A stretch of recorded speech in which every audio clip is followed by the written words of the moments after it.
jërëjëf dañ leen di remercier bu baax a baax ci teewaay bi ndax détail bi ñu koy dox xawoon na jàmm mais c'était nécessaire di commencer par wax ni xëy na dina am ñoo xam ne bokk nañ ci ñi accompagner projet bi moo xam ci wàllum way la wala bépp xeetu aar te peut-être teewuñu fii loolu nag li ko waral mooy am na ñu bëri si ñoom jéem nañu rentrer en contact ak ñoom ñenn ñi jéem nañu di jël seen ay contact mais xam nañ ne ñi ci dox ëpp na li nekk fii waaye dinañu xool naka la ñu koy d'abord par rapport ak ñi nga xam ne ils n'ont pas eu la chance en tout cas d'être là wala l'occasion d'être là li am solo rek mooy wane ne nous sommes reconnaissants ci li nga xam ne def ngeen ko te bi ngeen koy def c'était pas évident comme ni ko Ibrahima waxee ça veut dire que dafa am benn idéal bu ngeen gëmoon loolu duma ci sori ndax dinaa bàyyi le président de PASTEF mu ñëw ci mais daal dañ leen di remercier parce que man dama jàpp ne ci parti bi man ngeen gën a liggéeyal en tant que chargé de communication donc li ngeen doon def xëy na maa ci gën a profité moo tax je tenais particulièrement à vous témoigner en tout cas toute ma reconnaissance mais à vous remercier aussi donc di leen dalal di leen bàyyi nag ak xam naa ne ki nga xam ne moo tax ñu way xam naa bu doon mën ak Abbas moom du ñu bëri ay chanteur quoi jërë ngeen jëf.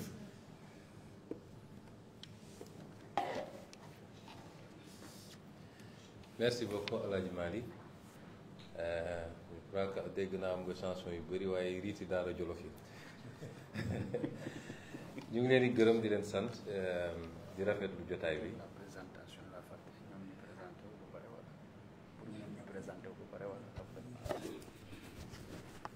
donc di leen remercier bu baax ci teewaay bi doon wax mbirum présentation mais defe naa def naa nuyoo kenn ko ne ci ñoom. xam nañ leen ci seen production peut-être moins ci image di leen jaajëfal te am mbégte ci dalal leen dalal waroon na am bu yàgg ndax Alaaji Malick bii defe naa bu ñu génnee ci élection yi une semaine plus tard laa ko ne utal ma numéro l'ensemble des artistes yi nga xam ne jot nañ produire quelque chose pour ñu gisee ak ñoom. Ça n'a pas pu se faire malheureusement ci période boobu ci diggante bi nag mbirum gouvernement dab ñu ba tey la ko yàlla tudd. Rencontre bii nag du ma ne c'est une première du genre parce que jot naa dalal fii il y a quelques jours quelques semaines ñenn ci ñi nga xam ne ay xale yi ñu jotoon a jàpp la tëjoon leen ak ñi nga xam ne peut-être am nañu ay tolof-tolof ci seen yaram. Je crois que ça fait une quinzaine de jours wala maximum 3 semaines dalal naa leen fii ñu waxtaan. lu jiitu loolu dalal naa fii waa sécurité bi nga xam ne kenn umpalewul seen taxawaay yi ci suñu wet depuis des années et des années ci conditions yu métti dalal naa leen fii ñu waxtaan.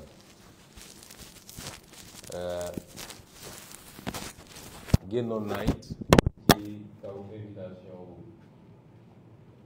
jeunesse patriotique ci daje bi ñu amoon fële au Grand Théâtre. su may wax activité yooyu dafa fekk mu doon activité yoo xam ne dañ leen dérouler ci cadre politique ci cadre parti bi et non pas ci cadre état bi parce que baax na ñu mën a ràññetle ñaar yi parce que yàqkat yi dañuy bëgg a entretenir la confusion. Nous on a fait des options depuis très longtemps xam nañu lan mooy état xam nañu lan mooy cëram bu ñuy jëf ci cadre état xam nañu lan mooy réglementation bi ñu yem ci loolu bu ñu paree ci loolu boo war a dem defi suñuy politique donte loolu lu nit ñi tàmm fii dañuy summi mbirum état teg ko fële dem def suñu mbirum politique et c'est pourquoi recevoir ma leen primature mënoon naa ko waaye defuma ko. activité yi activité politique la ci cadre parti politique Pastef bi nga xam ne man maay président bi. El Malick mii nekk ci bureau politique bi chargé de la communication, Abbas Fall mii nekk ci bureau politique bi chargé de l'organisation. bu doon dañuy jëf ci cadre état bi loolu mbirum président Bassirou Diomaye Faye la man may simplement le premier ministre. Donc ñaar yooyu il faut ñu différencier ko. Donc c'est pas le premier ministre qui vous accueille aujourd'hui, c'est le président de Pastef les Patriotes. donte yàlla def na ñu dox ba ñaar yooyu am fu mu daje ci jën, mais il faut que toujours ñu koy ràññee. solo sa rencontre bi du rek ñëw pour remercier leen wala féliciter leen. Souvent peut-être le terme de remerciement sax mën na bañ a approprié ndax ñun bu ñuy dugg ci politique dañoo woote patriotisme, gëm suñu réew, xeex ngir réew mi, joxe suñu bopp ngir réew mi. bañ koy door lu tuuti lañu woon ci lim, daanaka ñu ne fii yépp autour de la table kenn fekkewul bañ koy door, y compris ñi nga xam ne yàgg nañ ci parti bi. lu tuuti woon la woon ci lim, matuñu woon 10 personnes. ñu sumb ko gëm ko tamit. suñu yàlla may ñuy dox di wax ak sénégalais yi, ay nit di ci gis seen bopp, di ñëw di yokk ci mbir mi ba tey ñu am majorité ci Sénégal, dañuy dellu sant yàlla. waaye fàttali ni kenn ku nekk ku ñëw rejoindre projet bi rek bul musa fàtte ne ba ngay ñëw du suusal buñ la fi diggoon, du mburaake buñ la fi diggoon, te musuñu wax kenn ñëw leen ñu dem xeex bu ñu gañee daal di séddoo réew mi. suñu discours ça a toujours été constant. patriotisme la ñu woote, te patriotisme nag la xew yépp am na solo, waaye tey la patriotisme di commencé. xam ngeen bi yonent bi alayhi salaam ne jóge nañ ci jihaad bu ndaw ña ngay dem ci jihaad bu mag, ñëpp dañ ne woon kii li muy wax ni nit ñi xeex fi ay xare ay bakkan rot fi ay nit gaañu fi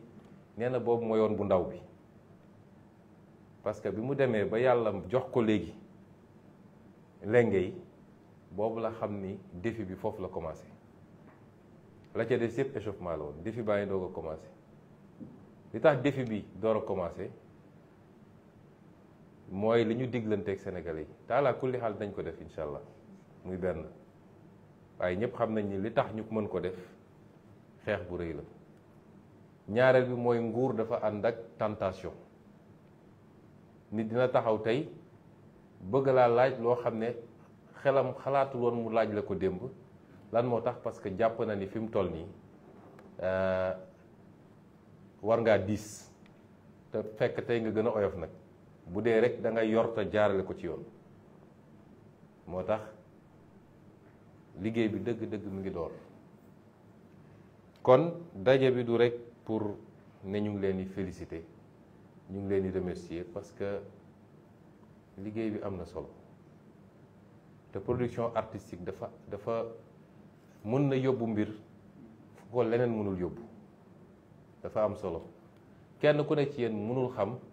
li mu jot a produire moom ban impact la am ci liggéey bi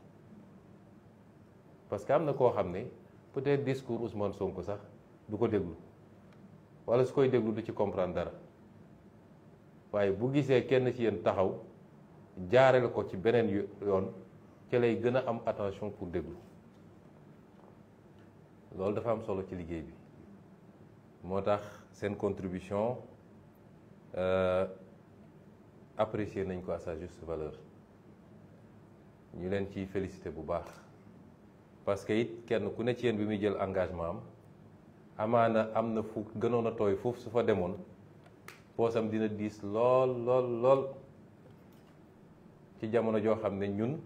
suñu dara leeruloon bëri na loo xam ne am na fii ñoo xam ne 2017 la ñu génne seen clip suñu première élection législative kenn xamuñu woon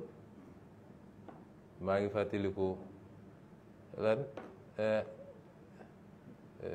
ñi way Sonko neexu lanam dëggu Mike waaw ñoom ñoo njëkk a génne defe na 2017 ak beneen son boo xam ne Casamance la buñ daan def suñu campagne yor suñu pick-up boobu yooyu lañ ci daan teg loolu yàgg na ba ñu génnee te jamono bi ñuy génnee man ak président Diomaye ñu nga woon fii tëdd à côté daan après laa doon gis yu bëree te xaw ma leen xamuñu ma loolu c'est très appréciable te xam naa ni benn bu nekk ci li ñu produire am na impact bu mu am ci mbir mi kon ñu ngi leen ciy féliciter bu baax waaye loolu mooy li gën a ne tuuti ci li tax ma ne nañu daje tey li tax ma ne nañu daje tey point de départ la ci la reprise des activités politiques ñu yaakaaroon ni léegi poste premier ministre tax na Sonko amatul jot politique ba ñu ne ci comme on dit quand le chat n'est pas là ñu ne ci di cëppi-cëppi dañu xam ni activité politique yi reprendre te xamante nañu nag waaw xamante nañu bu baax bëgguma ci wax lu ëpp waaye nañu xam ni activité politique yi reprendre na te daje bi mooy départ bi yeneen composante yépp nitu diine yi nga xam ne ñëpp gis nañ seen taxawaay ci télé yi ci rajo yi demee noonu bu soobee yàlla bu ñu jógee ci màggal gi naa leen dalal ñoom sax defe naa yendu laay def ak ñoom parce que artistes yi ñemewuma seeni dànq mooy bañ dépense bi xaw a bëri jeunesse bi yenn organisation de jeunesse yenn organisation féminine yi en tout cas toutes les composantes loolu bokkul ak les activités les actions sur le terrain parce que man nag tëju ci bureau yi taal clim man xaw ma ko de waaw lañ ci war a def nag dañ ko def jaadu woon na ci lii ñu traversé ñu ne la réew a ngi nii ak réew ni mu toll nga war koo jël ci condition xam ne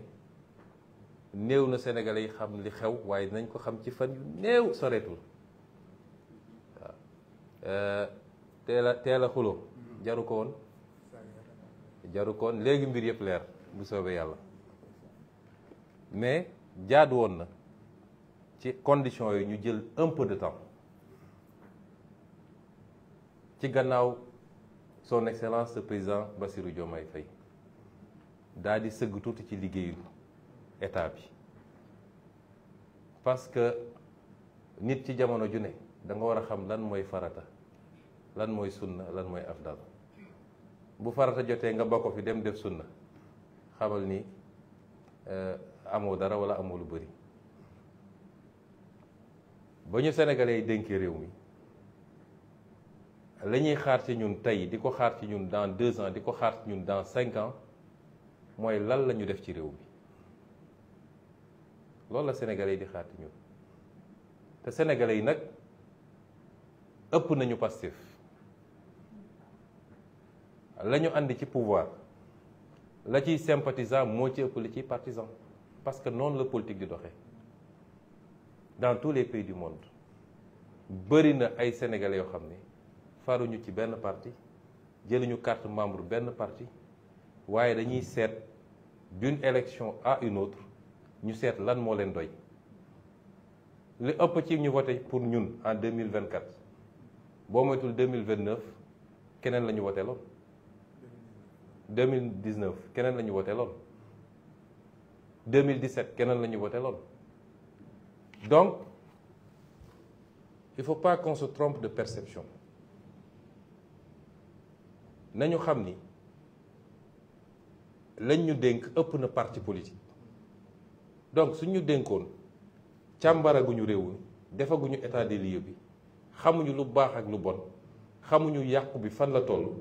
ñu bàyyi loolu yépp nekk ci mbirum parti politique defe naa Sénégalais yi nañ ñu gaaw a jëppi moo tax dégg nañ ñu ne ndax par essence sénégalais moo impatient ci ñaari weer ñetti weer nit mun a taxaw ne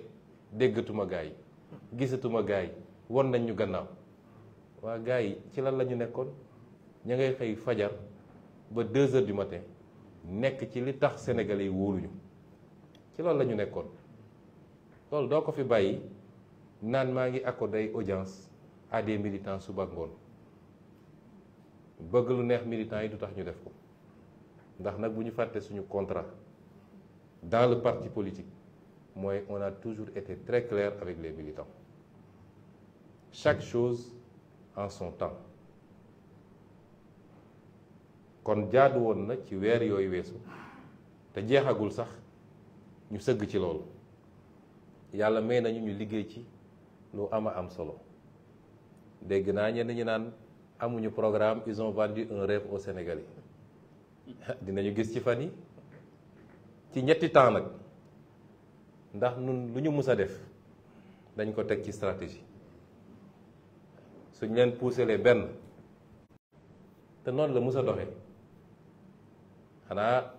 léeg-léeg nit ñee xaw a gàtt souvenir rek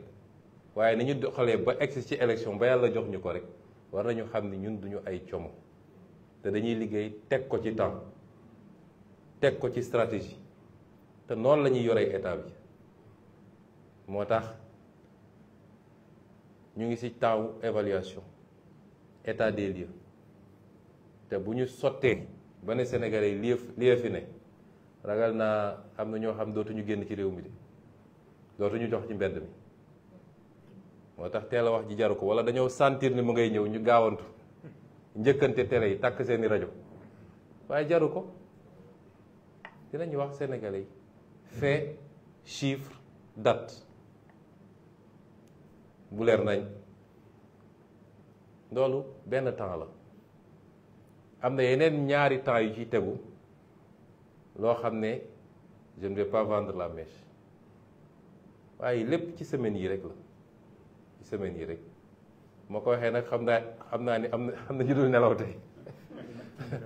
ndax xam nga man yàlla may na ma lu tuuti sama diggante gaay yi du ma leen déglu du ma leen seetaan toppatoo ma lu ñuy def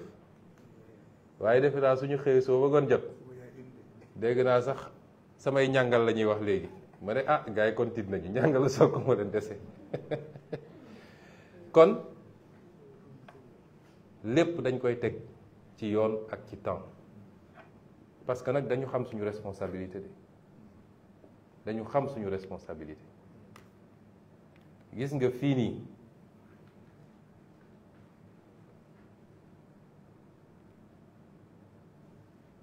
waxal ma kii mu ñëw ubbil ma bureau bi ci gannaaw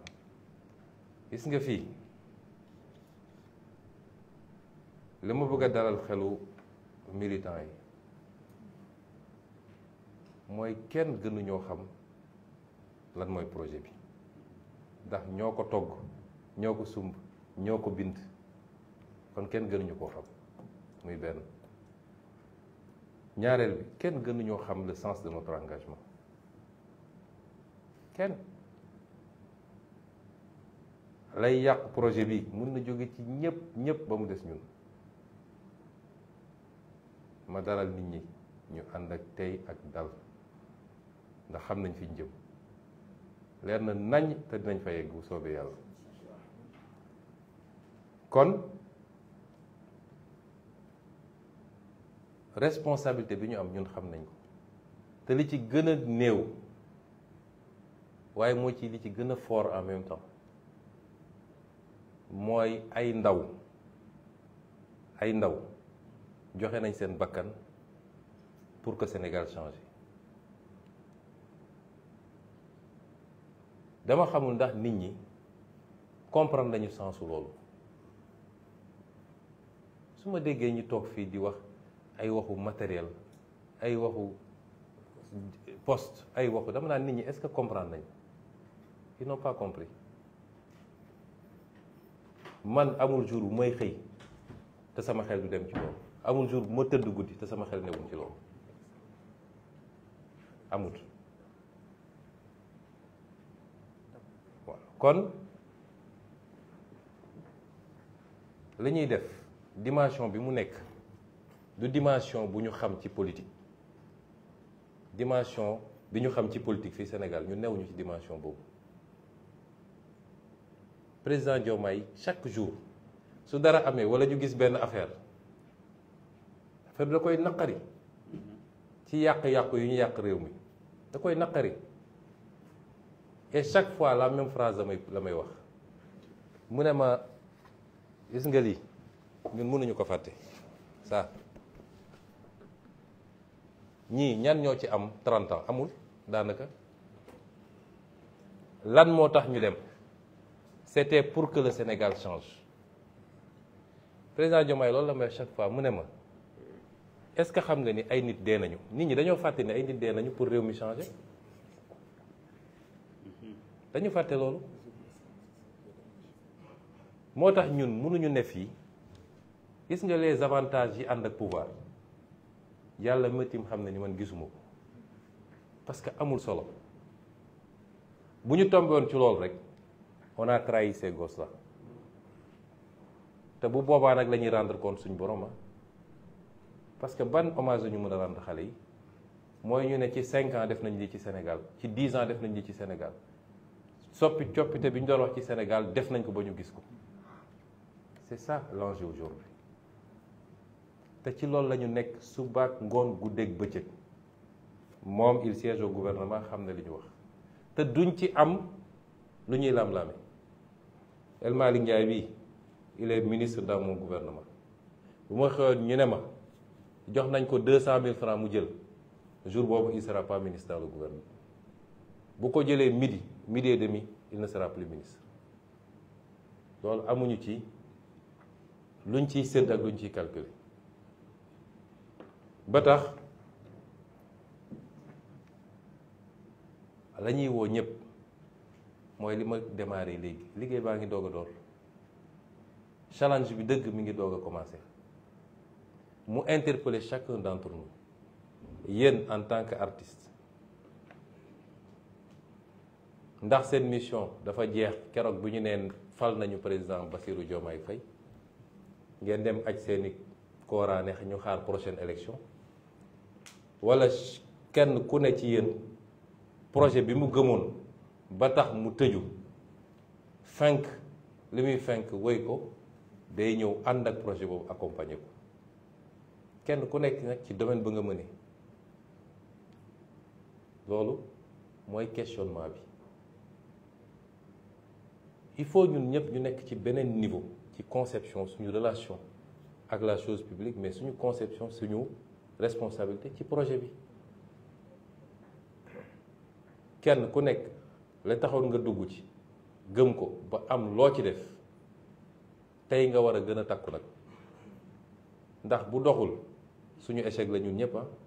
dinañ ma ci tudd nañ ci tudd président Diomaye waaye dañ ne ah yow de yaa fi woyoon tàgg gars yi ne suñ leen joxee réew mi gis nga fi mujj kenn ku ne suñu responsabilité la moo tax tey la ñu war a gën a takku ci naka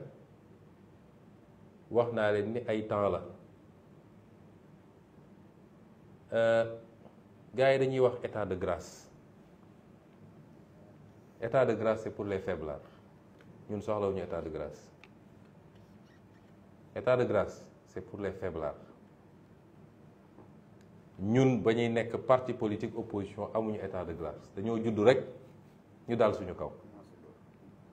ñun ñooy parti boo xam ne su doon xale la dafa judd rek dox jàngul toog jàngul ràmm parti bu dëgg du 2014 2015 ñu dal sa kaw 2016 ñu dàq la sa liggéey noonu ba fi mujj ñun soxlawuñu état de grâce ñiy wax ay état de grâce va bientôt se terminer déedéet na bar kuy opposé wu rek génnal ñun soxlawuñu état de grâce loolu mbirum tapet la ñun xamuñu loolu ñun cooki la ñu xam dans le bon sens du terme nag du ñu tooñ kenn mësuñoo gis ñu tooñ waaye ku ñu tooñ fekk ñu fi loolu la ñu xam te réew mi noonu lañ koy yore mooy ku bëgg a opposé wu bu mënoon nga commencé sax balaa prestation de serment président Diomaye ndax ñoom seeni opposition yëngaluñu opposition saaga meeg egg yu dem ñun yooyu yëngaluñu opposition boo xam suba ba ngoon jot sa yaakaar yëpp mooy kañ la problème di am diggante Diomaye ak Sonko ñooñu yëngaluñu ñun dañuy tëdd nelaw de ces deux opposition boo xam ne ñay ténor yi kenn ñemewu cee génn wax waaye da ngay dem fay nit ne ko jógal wax ñooñu nag ñooy les agneaux du sacrifice ndax ñi ñuy fay naan leen jóg leen wax lañ leen xamee mooy xaste ak saaga nañu xaste nañu saaga et puis dama jàpp ni ñenn ñi dañoo gëmagul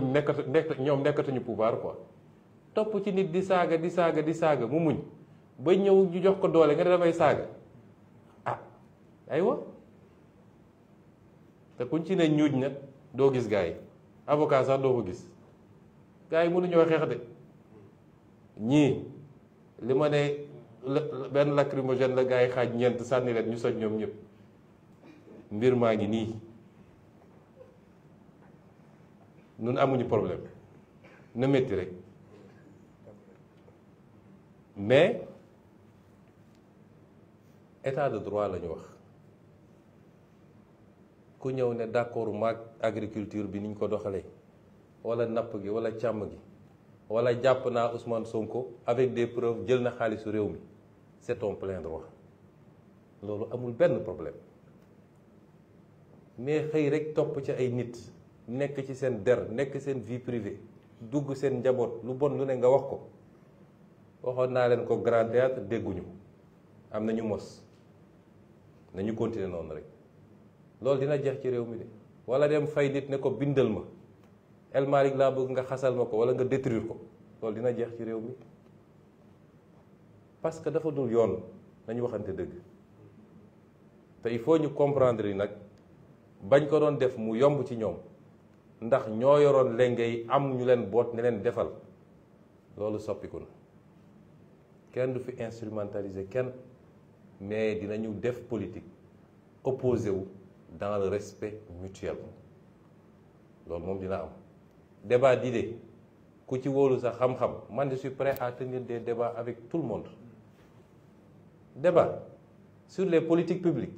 sur l'État sur nos ressources naturelles sur nos finances publiques sur leneen ko bëgg ñu débat loolu amul problème mais yenn yi moom dootul mën a am ci réew mi ba tax nag ñun soxlawuñu état de grâce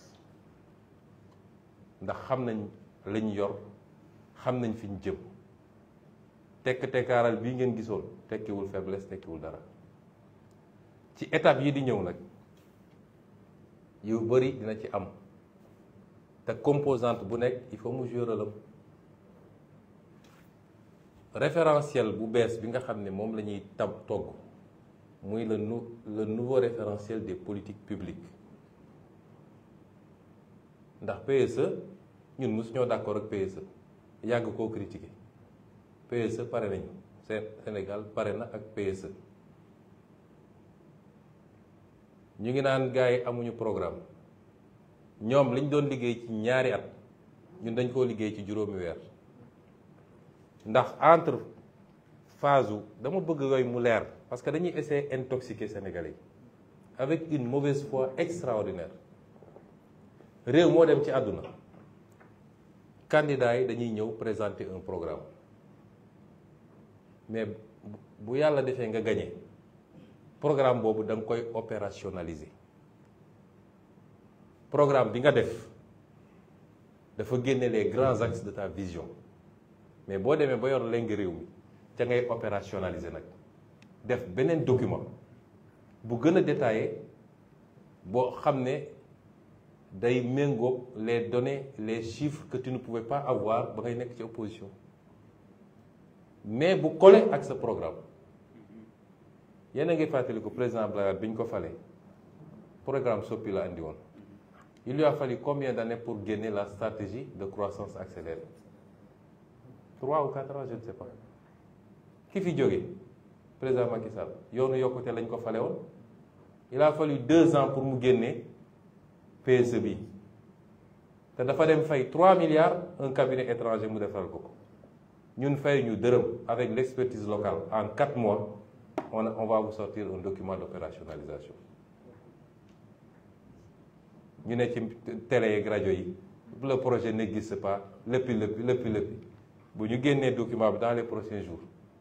ci anam boo xam ne kenn ku ne ci yéen bu ko gisee dina xam ndax lii dina changer Sénégal du ko changer référentiel boobu nag bu ñu ko génnee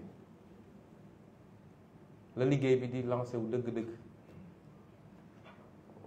te liggéey boobu dafa laaj vulgarisation dafa laaj communication dafa laaj sensibilisation ñu koy def nag ak toutes les composantes civisme service civique citoyenneté communication il y a un bureau spécialement à la primature pour ça ak yeneen kon kan moo gën a yomb kan moo gën a am facilité ci tasaare message wala vulgariser qu'un artiste amul kon seen mission jeexagul mu ngi doog a commencer et c'est pourquoi est un artiste de qualité parce que ñi ma fi gis ñëpp am nañu niveau téye document bi lire ko comprendre ko jukki ci benn fànn ne lii bëgg naa ci waxtaan ak telle catégorie de la société ñi fi nekk ñëpp waxuma waxu transport donc noonu la ñuy xaar ci suñu nee dañoo bëgg qu'on continue ensemble l'aventure ne s'est pas arrêtée le 24 mars pour les uns elle ne s'arrêtera pas d'ici des décennies bu soobee yàlla il faut qu'on continue ensemble cette aventure te kenn ku nekk ñu xool nuñ ko ciy impliqué nu mu ciy gisee boppam doon un acteur de la transformation structurelle bi ñu wax fii ci réew mi doon joxe sa participation wala continuer di joxe sa participation c'est pourquoi mënuñu am une vision très réductrice ñi fi waroon teew war nañoo ëpp ndax am na d'autres types d'artistes wax naa ko El Malick y en a ñoo xam ne par la peinture ils ont beaucoup travaillé à vulgariser ce qu'on est en train de faire am na ñoo xam ne par d'autres moyens et on va continuer à élargir keroog bi may installer le comité pour célébration Thiaroye 44 nga xam ne c'est une obligation mémorielle pour nous mënuñu continuer de subir l'histoire même quand elle nous a été imposée par le sang ba pare duñu rétablir la vérité historique ba suñuy doom ak suñuy sët xam li fi xewoon mën a jël matuwaay pour mu bañ a amati mais biñ ciy wax posé nañu débat boobu le rôle des artistes ci loolu le rôle des artistes tey artistes yi fi nekk peut-être ñoom la ñu taamu parce que je voulais si sama tur ak ci turu président Diomaye vous remercier mais li may wax nii ëmb na artistes yëpp nag ça n'exclut aucun artiste même ku ne man je ne fais pas de la politique intéressé wu ma il faut que ñu jàng séparer ñaar mun nga bañ a politique mais gis ni lii baax na ci réew mi en tant que citoyen nga ne lii dama ciy dugal sama loxo loolu bokkul ak politique jëndoo carte de membre demoo ci meeting ànd ak truc mais lii état bi da koo bëgg a def par exemple ci mbay mi fexe ba remobiliser Sénégalais autour de l'agriculture nga ne man artiste la te am naa ñu may déglu am naa sama public bëgg naa jàpp ci lii parce que lii su doxee réew mi naat ça n'a pas de rapport avec la politique c'est pas un engagement politique mais les gens font souvent l'amalgame noonu nga xam ne imam biy def prêche am wala prêtre biy def sermon jàpp na ni lii baax na suñ ko defee mu ne tey dinaa xutba ci retour à l'agriculture wax ak ndaw ñi mais loolu est-ce pour autant que il est devenu un partisan de Pastef non parce que am na loo xam ne bu doxee ci programme bi Sénégal yëpp la doxal duñ fi defar hôpital de dernière génération ñu ne waa Pastef rek a fiy faju ñëpp a ciy faju tali yi bu baaxee duñ ne waa Pastef ñoo ciy dugg ñoom kese leneen ak leneen s'il y a de l'emploi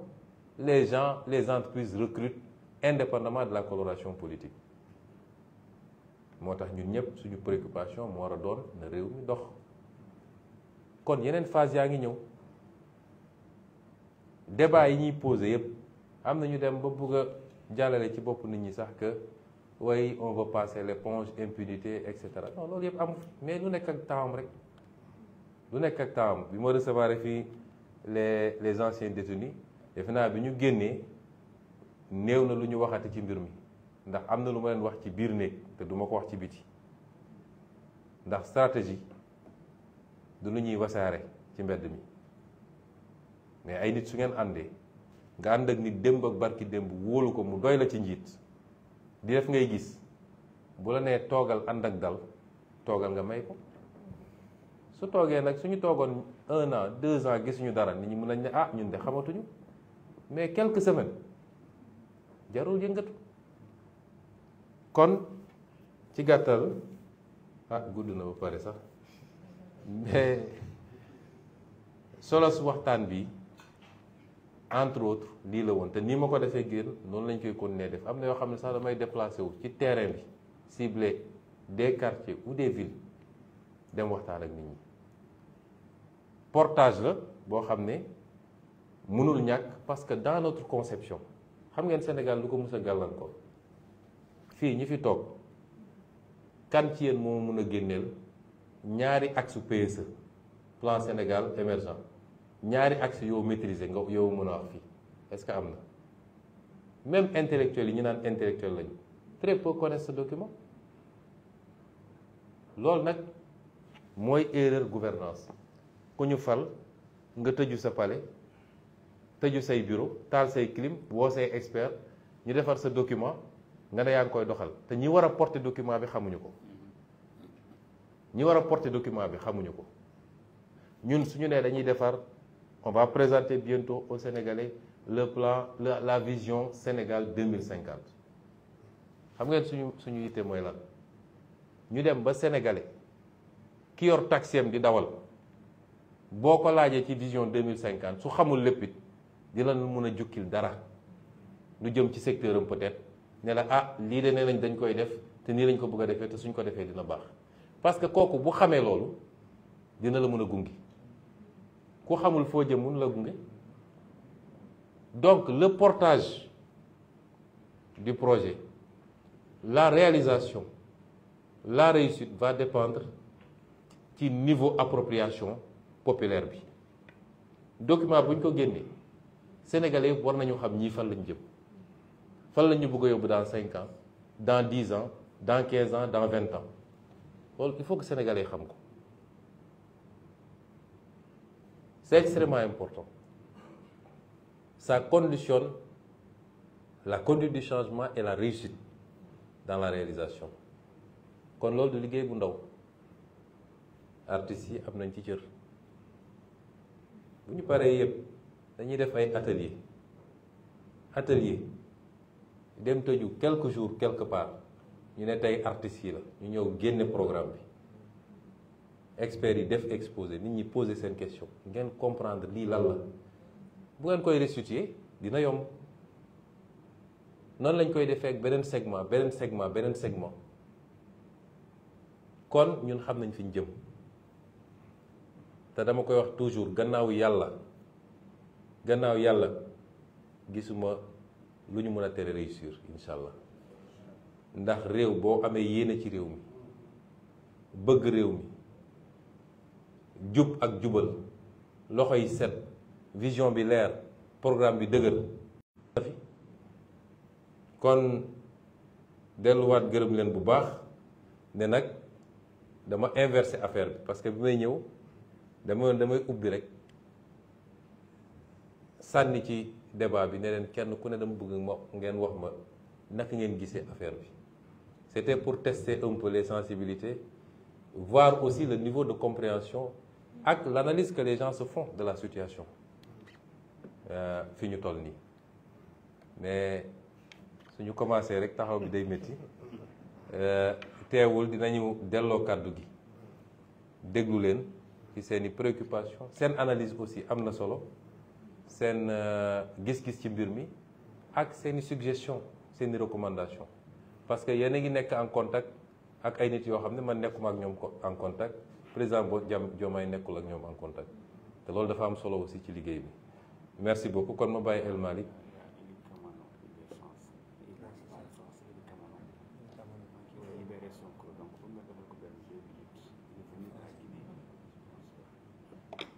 Ah, Monsieur Kamano, vous comprenez Wolof apparemment. Bon, en résumé, mais je vais faire le résumé pour vous. Quand je me réjouis de vous voir ici, ça nous réconforte dans notre perception panafricaniste. La Guinée, le Sénégal, la Côte d'Ivoire, le Mali, Burkina, sommes les mêmes pays. Et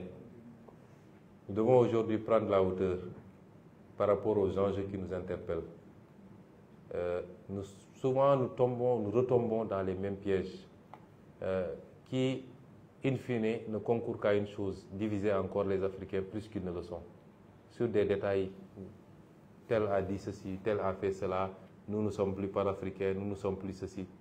Vraiment, on doit dépasser cette étape-là. C'est pourquoi je suis très content de vous voir ici. Et en résumé, ce que j'ai voulu expliquer, j'ai tenu à rencontrer une petite poignée d'artistes sélectionnés par rapport à leur engagement à nos côtés durant les moments où ça a été extrêmement difficile, extrêmement dur. Et ils ont été là. Et par leur production artistique, ils ont donné quand même une certaine portée au message. Nous savons tous qu'il n'y a pas meilleur moyen de véhiculer un message que l'art, dans toutes ses formes. Donc c'est pourquoi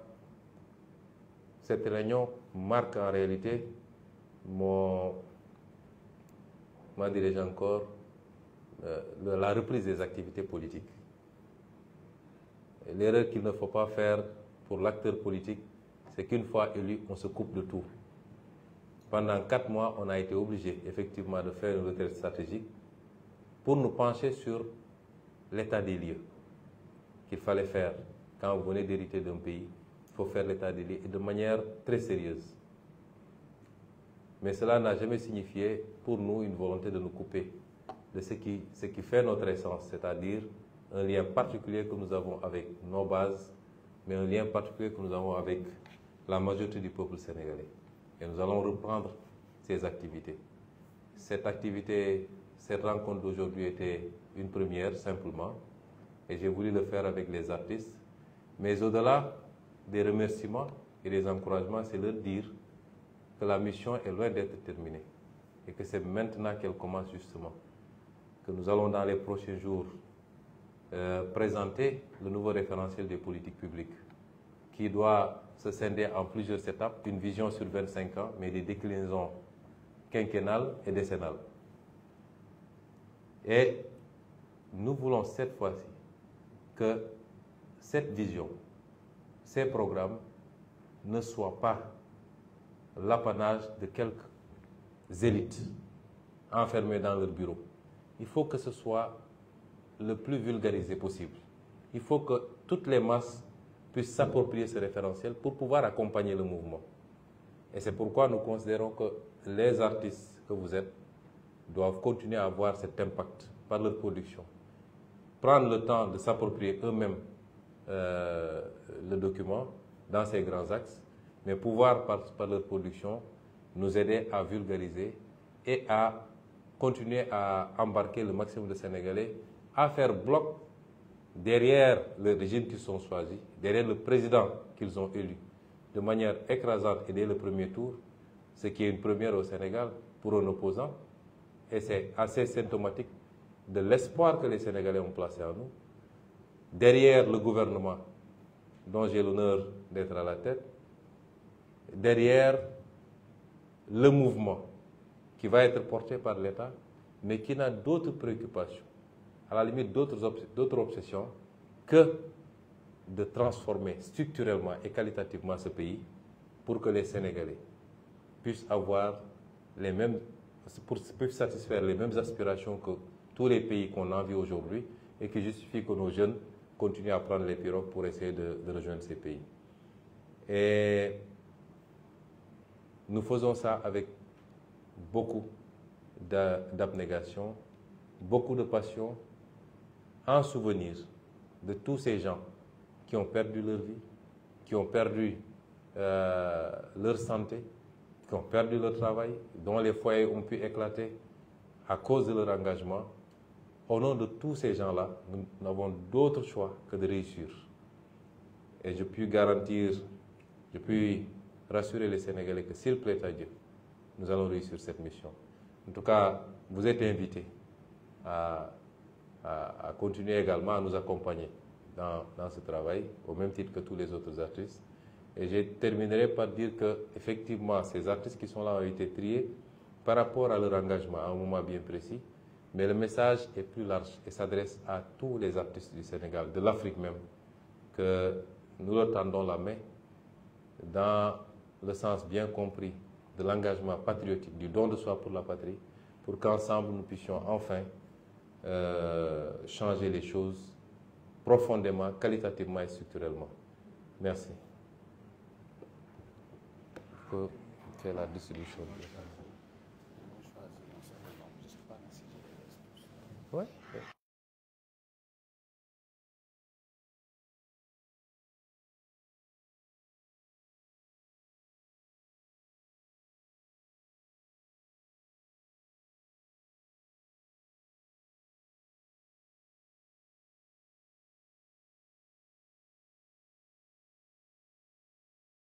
Je pense qu'on va laisser à chaque artiste au moins 2 minutes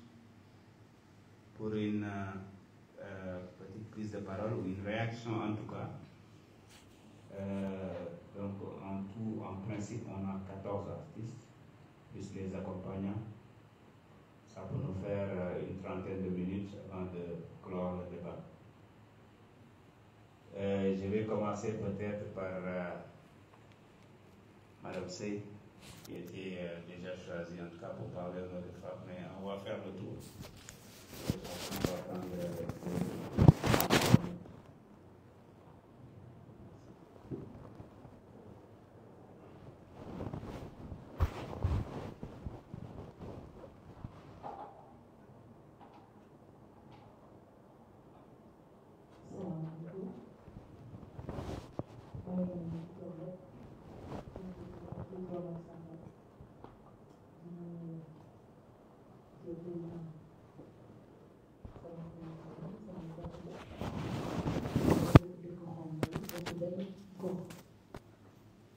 mu xam ko première fois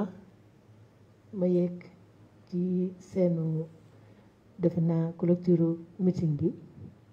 ma ko nuyoo loolu la ma njëkk a wax kon loolu mbégte la di nuyu sama mbokk artistes yëpp di wax maa ngi leen di nuyu ma cité ci tuuti rek ku mel ni Mortala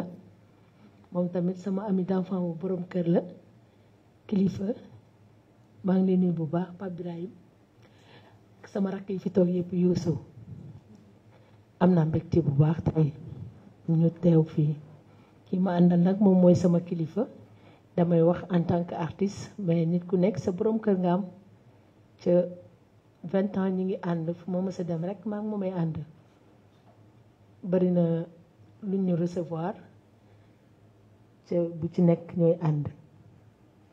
kon tey bu ma premier ministre ma bokk ci artistes yi bokkoon nag ci ñi ko gëm dama ci jàpp tuuti rek bi affaire bi amee fi mu toll sama borom kër moo ma woo mu ni ma ñu taal oto bi génn ñu dem lu bari sax mu ni ma yaay wax ni Sonko da ngeen a dëkk li ma mën a wax ci ay maamam néew na Sénégal ci artiste bu ko mën a wax ci ay maamam ci yaayam ñi ko jur ba ci maamam dama ko xam mais wayewu moon foofu mu ne ma nañ dem studio ma def frais di studio yi fay la yow woykat bi sax nga woyal ma sama waa ji di waral man sama woy ci sama borom kër la jógee parce que boobu nga engagé wu dis na donte artiste nga mais di nga sóoraale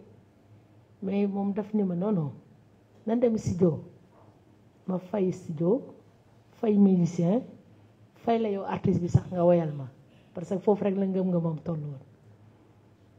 donc moo ko defee tamit am ci ay retour yu bëri fii Sénégal bokk naa ci artistes yi ëpp lu ñuy génn def naa 17 pays depuis 2006 maa ngi nekk ci showbiz 17 pays def naa ko mais nekk suñu coin di liggéey mais bi ma wooyee ci projet bi retour yi ma ci am man ak yàlla rek ñoo ko xam ak sama borom kër ni saa yi ma dem Amérique sax def sama programme ba pare nit woo ma ndax jëmmam lu ci mel ni Columbus bari na ay Boston New Jersey damay dem hors sama liggéey mais su ma paree ci sama liggéey juste rek da ngay gis fu nekk la ma nit di invité yi dawa say ñëw bokk Pastef foog nga ñëw añ seeg man kaay ma defal la bon départ donc def nañu mbir mais laataay jotaay bii mbir moom mi ngi doon fay waaw loolu sant la bu baax sax 17 pays yoo xamante ne waxatuma Sénégal ay sama dama koy yóbbu jor fu ma toll samay passeport yu jeex donc du doon lu basé wu ci nit mais booy def dañu toog fii rek mu ni ma léegi def te yàlla tax dina fay moom daf ko mës a gëm dafa am bés boobu dafa toog ñu toj verre bi mu xëy ni ma duma tëdd tey ci journée bi te gisuma sama président dem ba gisanteeg moom nuyonteeg moom ma ne ko sa goro la donc loolu ngëm-ngëm la mais bu yooyu yëpp weesoo nag ma ñëw ci li nga xamante ni moom mooy suñu liggéey dafa bëri nguur bu fi jaar te respecté wuñu dëgg-dëgg culture te ñun ñi nga xamante ni ñu ngi yëngu ci culture di génn di porter drapeau bi fu nekk dañuy gis suñu yeneen dëkk yi ni ñu gën a avancé ci wàllum culture bari na dama koy wax Mor ma ni ko fekk dañu dem Washington ñu gis defe naa Davido la di fa jouer ñu dem ba tëj porte yi ni kenn mënatul dugg mais pourquoi pas ñun Sénégal mënuñu am lii déjà bu ñu wut visa dafay metti dafay métti trop ci artistes yëpp nag da ngay gis artiste boo xamante ni renommé la mais pour mu déposer visa ñu jox ko ci ni mu waree lu métti la dañuy am toujours problème yooyu mais loolu yow mi génn da ngay xam ni culture Sénégal dafa des lu bari dañu am ay woykat dañu am ay ndaanaan yu mag ci nekk yoo xamante ni dañ leen di xam mais tout le temps dañuy am ay problème yu bëri yoo xamante ne ay góor la ñu di ko mën a wax fenn en tout cas ñun bëgg nañ la fonk nañ la gis nañ sa taxawaay gis nañ sa njàmbaar mën a fal maire mën a fal ay directeur mën a fal président kooku loolu la diggoon nga ko gëm ñu yàkkam dina xam nu mais ñun ñi nga xamante ni bëgg nañ la ci gëm nañ la te gis nañ bu baax tey sa xeex ak sa bëgg Sénégal ak sa naw sénégalais bi fi nekk nii bu ñu nee ñii dañu am faiblesse ñun ñi la gëm duñ ko comprendre parce que boo xasee ba gëm